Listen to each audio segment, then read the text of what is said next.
जय जोहर संगवारी, आज बनाबो करील के साग। करील वाला अन जा जा जंगल जा काट ला हसी बताल वाले अन हम तो मिर्चा वाले अन सुजा सुजा और ठाठ ठाठ करीला ले डारिया जी, है ना जी। ओ माय गॉड, मैं तो हुर्सा गया। छोटा भरला दैसे करके निकार डारिया जी, है ना जी।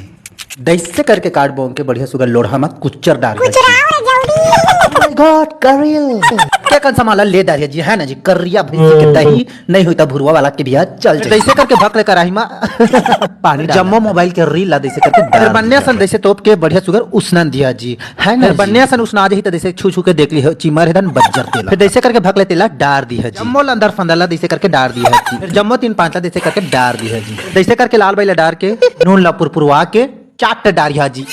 ऐसे करके हल्दी मिर्चा पुरपुरवा के दहीला डाल दी है जी। फिर दैसे करके सरबेट डारिया जी, है ना जी। होकर दैसे करके पानी डाल दिया, घोघोट नहीं डालना है। दैसे करके तो के मन के चुरन दी है जी, है ना जी। साग के चुरत में बारी के लिए आत हूं जी। सोना चांदी के दुकान नवा नवा फैशन डिजाइन है रे। सोना चांदी के दुकान नवा नवा फैशन डिजाइन है रे। इट्स करील जीबला दैसे लमा साग बन के तैयार हो गए जी।